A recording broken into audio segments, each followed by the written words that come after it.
Randy Gregory. First, Randy Gregory was hit with another suspension. David Irving announced his retirement while smoking a blunt. The Cowboys have franchise-tagged DeMarcus Lawrence but have still yet to extend him long-term. And now Tyrone Crawford was seen fighting bouncers at a bar, while Stephen A. Smith's extremely vague remark, "They're an accident waiting to happen," seems to hold some truth with this team's defensive ends. The Cowboys are in a fortunate position where there are an abundance of valuable edge pieces to choose from in this draft class. While the Cowboys are out of the running for players like Nick Bosa, Josh Allen, and Brian Burns, there are some valuable edge rushers that could be found as late as the third round that could provide valuable production for the Cowboys immediately. So without further ado, I'll be discussing 10 edge rushers. I'll continue to discuss what's good and what ain't good with each prospect, but instead of discussing whether he's an ideal fit for the Cowboys, I'll be discussing where they would play along the line. Next, Jachai Polite, Florida, page 2 STARKVILLE, MS, September 29. Jachai Polite. Photo by Jonathan Bachman, Getty Images. Before the Combine, Polite was in the mix to land himself in the first round. After his Combine, he probably won't be selected until the middle of the second round. During his Combine press conference, he went on record to say teams were watching film with him and that they were bashing him. In specific, the Packers and 49ers. Then in his workout, after gaining an unhealthy 14 pounds, he ran a puzzling 4.84-second 40-yard dash and jumped 32.5 inches in the vertical jump. After his poor first two measurements, he ended his poorest day of events with a hamstring cramp. Fact of the matter, Polite's Combine did the opposite of boost his draft stock. This showing is accompanied with his noticeably short arms and raw pass-rushing ability. Polite only measured in at 32 5/8 arms, which coupled with his 6 feet 2 inches and 244-pound range makes Polite a relatively small edge rusher. The arm length was from NFL.com. His short arms are a noticeable problem when trying to stop the run. When engaging with his blocker, he can't get out of his hold because his arms aren't long enough. This could be attributed to strength, but Polite was responsible for 38 quarterback pressures according to PFF. I found the statistic on this 247 Sports article. I think I've done enough bashing on Polite though. Polite has some noticeable parts to his game that defensive line coaches will drool over. For any defensive end with a second to third round grade, Polite has an extremely explosive first step on the line. When he wants to speed rush, he can do so extremely effectively because he's already running past the tackle when the tackle gets out of his stance. Polite was a starter for Florida only this past season, and while that may be a concern to some teams, there was a noticeable improvement from his earlier games to the Peach Bowl against Michigan. He doesn't have the pass-rushing arsenal of a Josh Allen or Nick Bosa, but it's developing. Polite has the ability to be productive at the next level because of his burst, if he can develop some creativity as a rusher. He has overcome his shorter arms with his speed and some bull rushing, but he can become even better if he learns to develop a more effective spin move. I don't expect him to learn how to swipe effectively at the next level, but I could definitely be wrong. Of course, his maturity factors into his development, but if he ends up in a good situation with a defensive line coach who is more patient, he could make for an intriguing addition. Leads me to my next point. Where does he fit? He played left defensive end at Florida, coincidentally where DeMarcus Lawrence plays. It's largely unknown how things will shape up now that the Cowboys are without Gregory and maybe Crawford for the foreseeable future. That leaves Lawrence, Taco, and Durance Armstrong as the only defensive ends who are for sure available to play come September. More than maturity, the Cowboys might not feel compelled to select the Florida product because of alignment. The Cowboys are in need of a plug-and-play type defensive lineman, and while Polite could do that, he'd be buried behind Lawrence from an alignment perspective. There are players in this draft with similar production to Polite that play a bigger position of need for the Cowboys, hence, it might not make the most sense for the Cowboys to go in this direction. If they did, there is some upside to work with. Next, DeAndre Walker, Georgia, page 3 PASADENACA. Photo by Matthew Stockman, Getty Images. Walker has some really good bend and good burst, which makes it really strange that he ends up on the ground as frequently as he does. Walker can get to the outside as easily as Polite, and he's able to change directions better. This is particularly useful when he sees a running back running right next to him. When run blocking, he's able to use his bend and change of direction to get off some blocks and make the tackle at the line of scrimmage. However, that is when he does break out of the grasp of someone else. A noticeable issue with Walker is his arm strength. For someone with 34 3/8 arms, according to NFL, he doesn't get off of blocks very easily. In fact, when he squares up against tackles, he doesn't look strong enough to throw them off balance or break off their grasp on a consistent basis. Though in his lack of balance at times, and he becomes useless as a pass rusher. Of course, calling Walker useless is a bit harsh, especially considering he's been very productive for Georgia, but a player who's on the ground is as useful as someone sitting in the stands in most situations. However, he's an effective speed rusher and showcases enough creativity between spins, speed, and bull rushing to increase his effectiveness. Having more refinement on his bull rushing and spinning would make him a way more effective rusher. Walker played at right defensive end, so if the Cowboys were pursuing someone who had previous experience playing at the position, Walker would be a plug-and-play type of player. Realistically, he's coming off the bench, but that is still good for the Cowboys as they are looking for reliable depth. Walker would be extra helpful for run-stopping purposes. Cowboys fans couldn't believe how the Rams were just running all over the Cowboys, and having defensive line depth that can help run stuff would make it harder for other teams to run that easily on the Cowboys. I'm not saying one player, especially a rookie, is not going to change the outcome, but as the Cowboys build this defensive line, having many players who are good at doing different things can help propel this team to the next level. Next, Christian Miller, Alabama, page 4 MIAMI, FL, December 29, Kyler Murray. Photo by Mike Gurman, Getty Images. Christian Miller and Ja'Kai Polite play similarly. They are explosive and fast athletes who are really effective rushing the passer. They aren't powerful at the point of attack. However, Miller is better than Polite when it comes to his hand usage.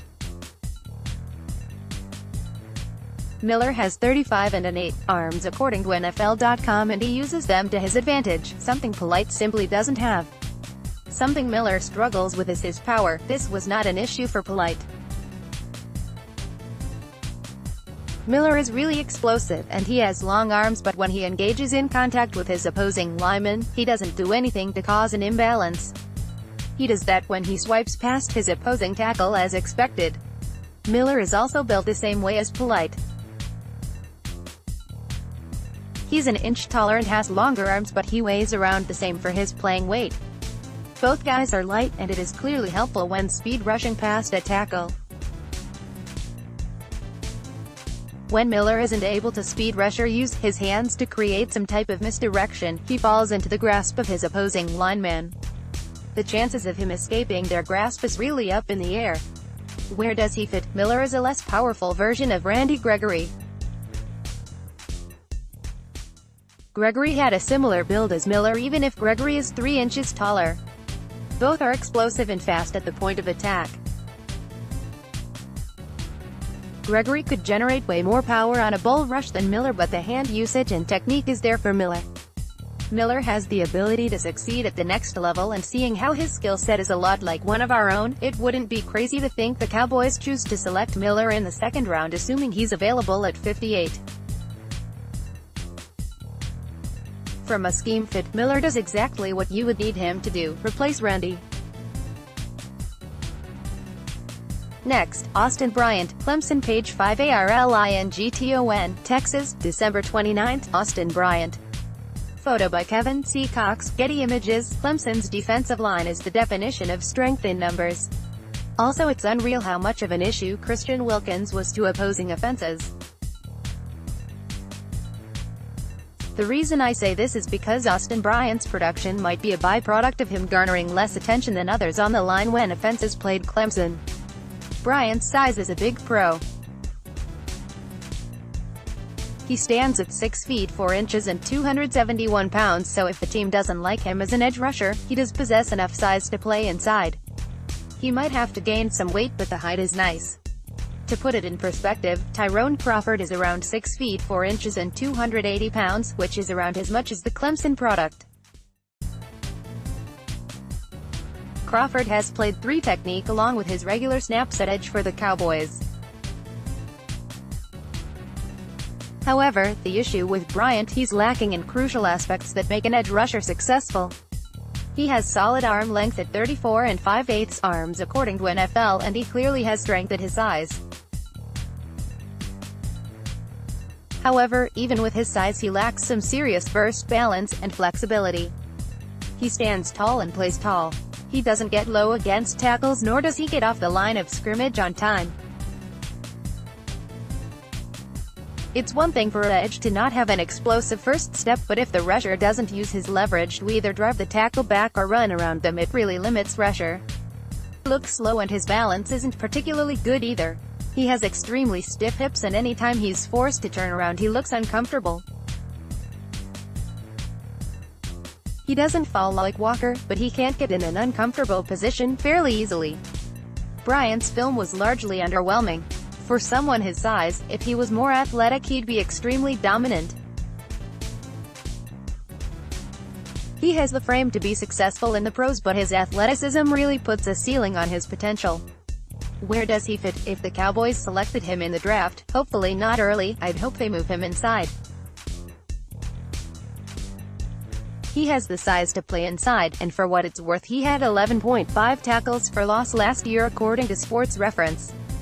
He can definitely use his lengths and size against smaller guards and centers, causing some serious mismatches. I'm sure there is a place for Bryant to play outside as an edge rusher, but he doesn't look explosive or fast even if he is big. It might take a creative defensive coach to get the most out of Bryant, but is it possible he's going to find a better situation than the one he had in Clemson? Next, Clelin Ferrell, Clemson page 6 Santa Clara, California, January 7. Clelin Ferrell. Photo by Lachlan Cunningham, Getty Images. Ferrell is not a first-round talent. Now that is out of my system, let's make something clear. I think Ferrell will be a good edge rusher, but his film wouldn't suggest he's a first-round talent. Most of that argument is related to his athleticism. Something that was apparent in Ferrell's film was his lack of burst. This was a way bigger issue in 2017, but there's a noticeable improvement from 2017 to 2018. He was jumping out of his stance quicker and he was just more disruptive in general. His production is really solid, but once again, the Clemson defensive line is the definition of strength in numbers. Ferrell doesn't bend particularly well, but he's definitely more flexible than his teammate Bryant. Also, something that bothered me was when he had the opportunity to tackle in the running game, he whiffed on a lot of tackles.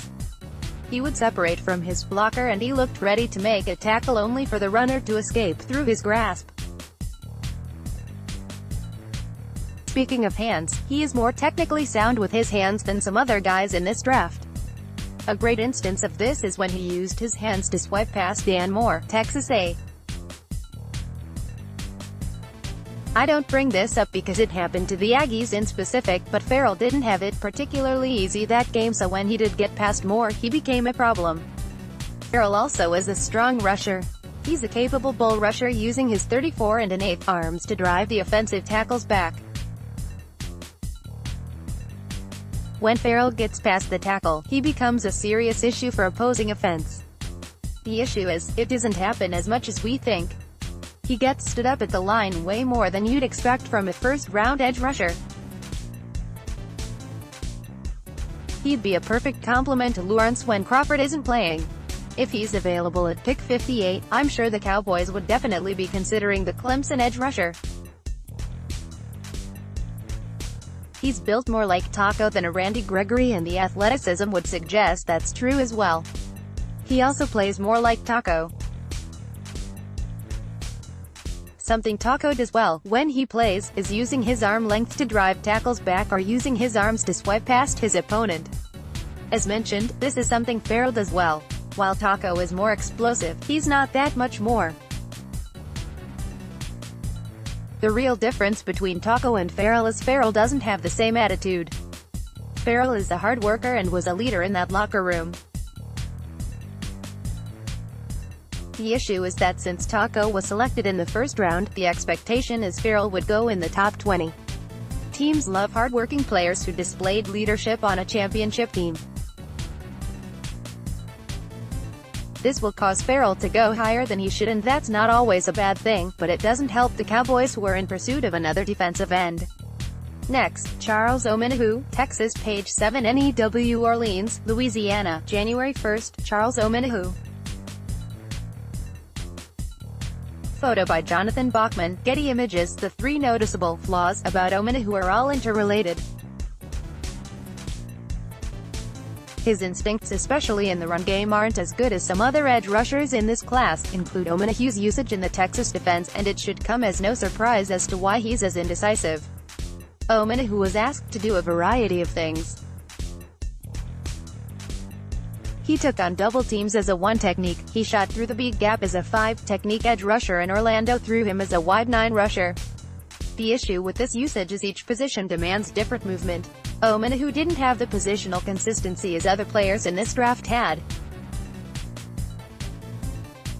But even when being thrown around a lot, he was a surprisingly good edge rusher. As mentioned, he's really effective rushing through the B gap. He also has ridiculous burst for someone who is 6 feet 5 inches and 280 pounds. I should also mention he has 36-inch arms. I'm not kidding, the NFL and the Senior Bowl recorded that number. His burst allows him to beat tackles and guards off the line of scrimmage.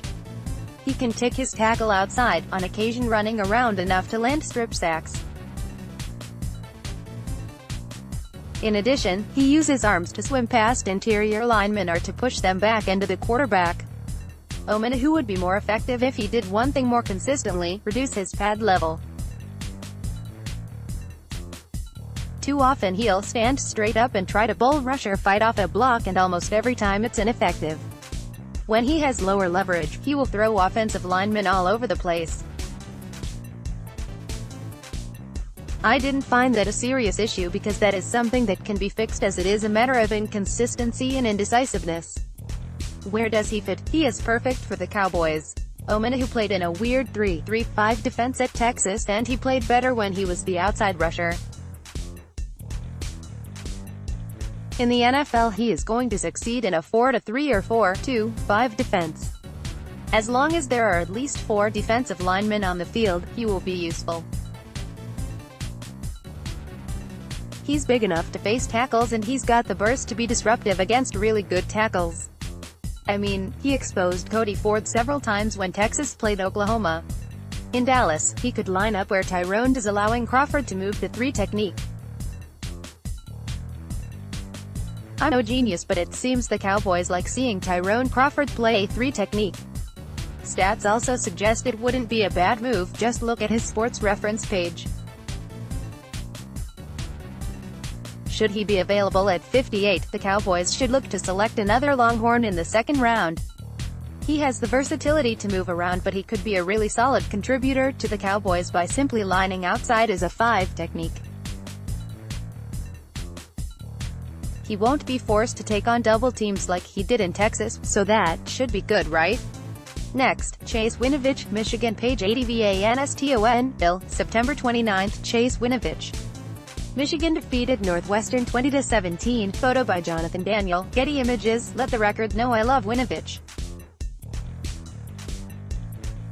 He's got great awareness of the ball, he gets off the line quick and uses his 4.59 40-yard dash speed to run past tackles, and he's a sure tackler even with his relatively smaller arms. Did I mention the luscious hair? Winovich was praised for his constant effort on the field. No matter the snap, he's always playing at full speed. Whether he was unsuccessfully chasing a running back down or breaking up a screenplay, he was always running on the field. However, with his effort, I don't think people address his instincts enough. He is constantly looking for the ball. In read option situations, he doesn't fall for the quarterback's tricks. He will stop a run in the backfield. When rushing the passer, he's always looking here ball is so he can go and pursue the ball carrier. His motor and eyes just don't stop. His flexibility is good, but he himself is not very big. His main move is a swipe or he tries to speed rush to the outside. If he isn't quick enough to line, he gets caught easily by the tackle. Also, if the offensive lineman is notably bigger than him, he can get caught in his tracks. Where does he fit? Winovich would be a good addition to the defensive line. Not only would he have the opportunity to play with his former teammates Taco and Jordan, but he would provide solid depth to the team. He has the mentality that would bode well with teammates and the maturity to grow as a pass rusher. Marinelli can really help develop his skill set. Not only did play different spots on the edge at his time in Michigan, but also he played some 3 technique. He provides the Cowboys some positional flexibility, but that would not be the reason the Cowboys draft Winovich. His skill would be best used by lining up at any outside spot, and speed rushing. Next, Sheriff Miller, Penn State page 9 STATE College, PA, October 13. Sheriff Miller. Photo by Justin K. Aller, Getty Images. Sheriff Miller projects as a day 3 guy who could develop nicely for the Cowboys in the long run. However, the Cowboys are in grave need of some pass rushing help, so let me discuss what he can do now. Miller is 6 feet 4 inches and 254 pounds, and he ran 4.69 second 40-yard dash according to NFL.com. He has an ideal frame for an edge rusher. While he could gain some weight, the weight that's listed is still playable. Sheriff Miller is raw at this point in his career. Out of all the defensive ends I've discussed in this article, he looked like a mess compared to everyone else. His hand usage was poor and his instincts, especially in the run game, weren't very good. Another year at Penn State may have helped him in some of these aspects. Something Miller has that's really good is his explosiveness and his strength. He gets off the line extremely quickly, and when he is pass rushing, he's able to use his strength to bull rush opposing offensive linemen. He doesn't possess much else in his pass rushing repertoire, but that's expected of someone who is as raw as Miller.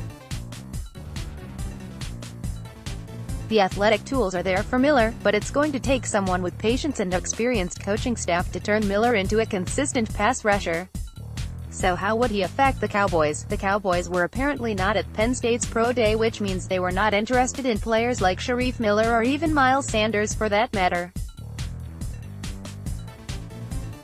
If the Cowboys for whatever reason do decide they want Miller, the expectation is they have someone in front of him playing meaningful snaps. Lawrence, Crawford, Armstrong, and Taco aren't exactly fantastic depth that would help Miller grow as a pass rusher. However, he is a pass rusher with upside, and in a league that covets players like these, what's to say the Cowboys won't draft someone like him? Next, Zach Allen, Boston College page 10 CHESTNUT Hill, M.A. November 10, Zach Allen. Photo by Omar Rawlings, Getty Images. Allen might not end up playing defensive end after it's all said and done, but as a defensive end, he just isn't that effective.